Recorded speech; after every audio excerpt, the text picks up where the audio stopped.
Horizon Chess Home Studio Reaction. This is new Alaska intercept footage highlights Russia's pilot problems. Yeah, this was on sandboxx. I'm pretty sure there was like a recent news where there was some kind of intercept issues with Russia and US fighters. Okay, does Russia doesn't have enough problems already? They have to like directly poke at USA at Alaska. That's just, I don't know. So, or it could be one of those psychological tactics. I don't know. But yeah, on 23rd September, a week ago, 2024, a group of US Air Force F-16s were scrambled to intercept two Russian Tu-95 Bear bombers, escorted by two Su-35s. When they arrived, the American guys first and look at why Russian fighters pilot are often described as unsafe and unprofessional. Damn. Right, even China is like known for that, right? Like there was like a incident with, was it a UN ambassador or something? I don't know, something, right? Where China fighters got really close at like dangerous levels, could have like had accident or something like that, which is like okay. But yeah, it's gonna be interesting. Let's do it.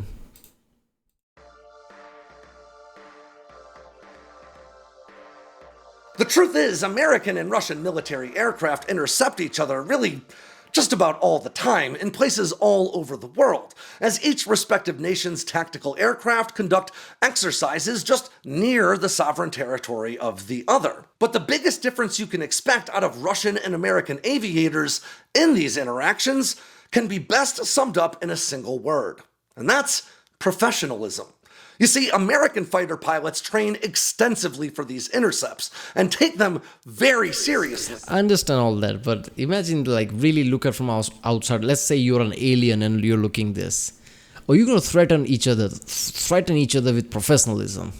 It's like how stupid system we have created that like things like this is like a thing we do. It's just like things that happens. We expect things to happen. It's just normal business as usual.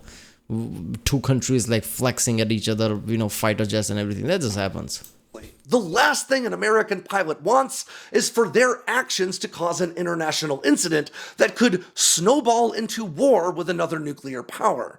But Russian fighter pilots are not nearly as well trained, not nearly as disciplined, and not nearly as professional. And that's not just my word for it, that's the term used by American defense officials time after these intercepts, where they describe Russian pilot behavior as unsafe and unprofessional. And this video from just last week perfectly encapsulates why. Now, this intercept took place off the coast of Alaska on September 23rd, when NORAD, or the North American Aerospace Defense Command, identified 4 Russian military aircraft entering into the Alaska Air Defense Identification Zone, or ADIZ.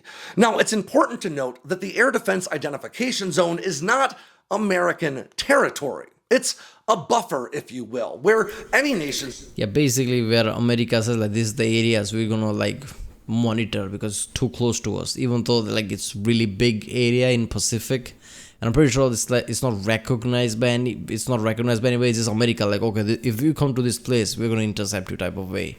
So it's not like nobody can come to that area type of way.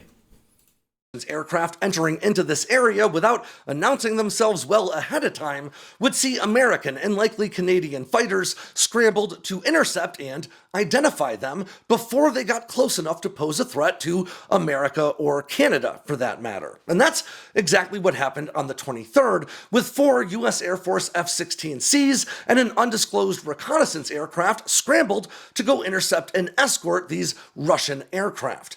Now, as that American formation arrived, they identified 2 Russian Tu-95 Bear bombers, long-range strategic nuclear-capable aircraft, escorted by 2 Su-35 fighters. Now again, these sorts of intercepts happen all the time, and while these Russian aircraft were heading toward American airspace, they were still... Okay, what do you mean it happens all the time? Like, why? Why does Russia need to do this? Like, you actually have problems in Ukraine. Ukraine is actually invading you, right? And now you're worried about all this thing. Like in any other day, it makes sense, but not when you're at war. You have other things to worry about. Why do you care what happens in Alaska or whatever? over international waters. So, as you can see in this footage released by NORAD, one of those F-16s took up position in a loose formation of sorts with those Russian aircraft, making sure they were aware the F-16s were there and making sure they knew not to enter into American airspace. But then, as the video goes on, a Russian Su-35 pulls up alongside the F-16 and then dives across in front of it in a very unsafe and unprofessional maneuver that forced the F-16 pilot to change course to avoid flying right through that Russian fighter's jet wash. And this is not an uncommon occurrence. You can find videos of Russian fighters doing things just like this all over YouTube. Heck, last year, a Russian Su-27 crashed into an American MQ-9 Reaper over the Black Sea while it was trying to dump fuel on it. And then Russian media had a field day, first trying to pretend that they didn't collide and then pretending the collision was on purpose. Russia even gave that pilot a medal. This is the sort of professionalism we're talking about when it comes to the Russian Air Force. Wait a minute. If you do shit like that, actively, like, directly, indirectly, if you threaten another pilot, it might as well be an attack. And on top of that, you give them a medal. Isn't that like a direct, like, attack? Like, you're acknowledging that was an attack. How is that not an act of war? At this point, shoot at F-16, like, it doesn't matter, right? Like, it's basically the same thing. If you're gonna acknowledge, like, oh, it wasn't an accident, it was like deliberate, here's your medal. That's some next level shit, man. And wouldn't you know it, just a few months after the US publicized that event, US Air Force Central Command reported that Russian pilots had been flying less unsafely, though they were still being unprofessional, closing to much closer to American drones than any aircraft normally would following international norms, but nonetheless not trying to crash into them. And then, by October of that same year, when the US deployed F-35s to the region, US Air Force Central Command reported a significant downturn in both the aggression and the unsafe behavior of Russian fighter pilots in the area. Almost as though these Russian pilots may not appreciate the scope of the conflict they could potentially be inciting. Okay, this is just stupid. If you indirectly attack something, it's still an attack. What, only bullet fire or missiles count as an attack? Like, if you, like, dump fuel at a plane or, like, attack it with flares, if some kind of damage happens, that's not an attack? Like, at this point, it's just, like, trying to flex, right? Like, how much we can, like, push something or, like, attack something before somebody can do something, right? Because this just feels like an attack. Like, next time somebody just encounter, they might just shoot it down, right? It's surprised that Russia doesn't fear that, like, this, the USM might see this as an attack, and next time US fighters see any Russian fighters, they might shoot it down or something, right? I'm surprised they're not afraid of that one. I'm pretty sure there have been incidents like Turkey and things. Pretty sure there was, like, I'm remembering watching news where a Turkish fighter actually shot down a Russian fighter because it, like, and did similar shit like this. But they certainly understand that they don't want to be shot down themselves. And while there is certainly a very reasonable argument to be made that this aggressive and unprofessional behavior is encouraged and potentially even directed by Russian command elements, but even if that is the case, the lack of experience in Russian pilots still makes this an incredibly unsafe and unprofessional act. As we've discussed in past videos, your average Russian fighter pilot gets about half the seat time in their aircraft per month as compared to their American colleagues. And not only that, but Russian fighter pilots regularly arrive at their combat units with just 200 combined flight hours across all platforms. And to give you a sense of comparison, American fighter pilots regularly average between 200 and 250 hours of flight time before they even find out what aircraft they'll be assigned to fly. In other words, okay, that footage is insane. The guy's doing like this and they're realizing he's doing that and just, like, pulling away. On roads, you can barely see what guy is pointing in the next car. These fighter jets are in the sky, flying at that high speed, at that distance. The guy inside is doing that, they're actually seeing it. Oh, that's what he's doing. I mean, I guess the skies are, like, clear and, like, if there's no, like, sudden lens flare, I guess you can see what guy is doing. But that's something, right? You can just, like, do this and the guy would know what you're doing. Again, pilots needs to be like insanely accurate with their eyes, so it's different, but still.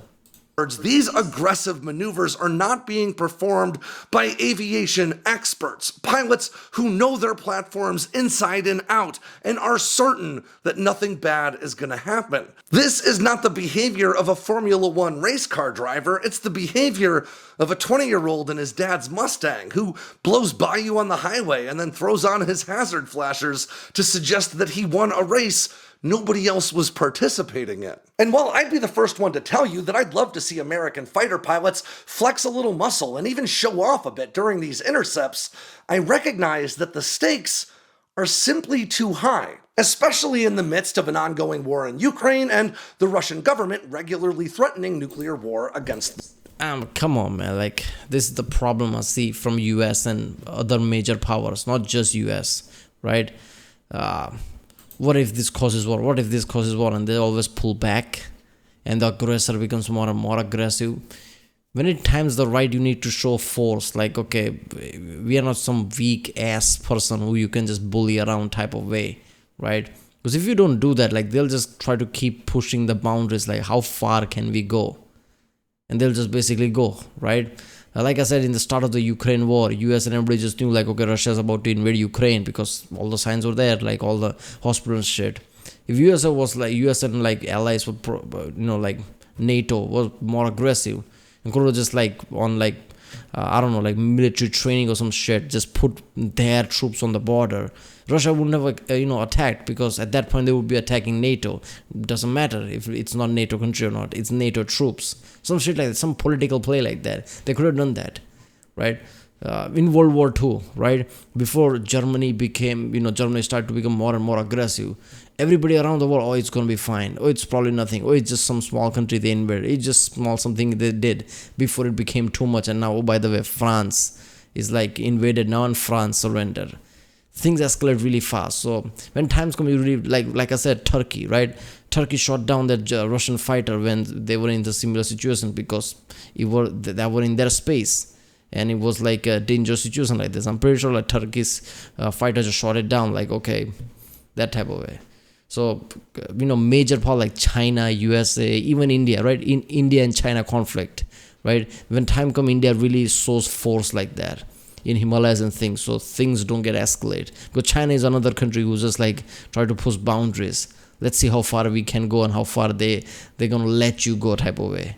So you need to show force, like, okay, this, like, okay, you're putting our fighters under threat, chill out type of way. And this, like, our place where we intercept you. You're coming close to US land. We can't let that happen.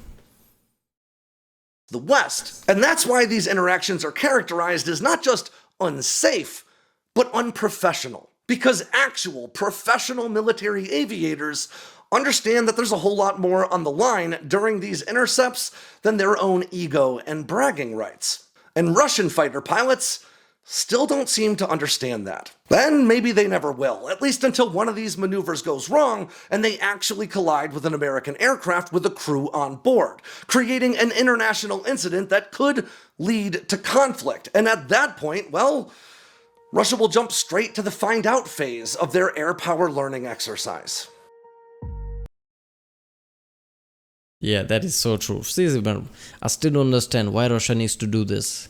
You actually have conflict in Ukraine, focus there. Why are you like testing things in Alaska? What if some kind of accident does happen in US, just like, let's say just enough let's say Trump becomes president.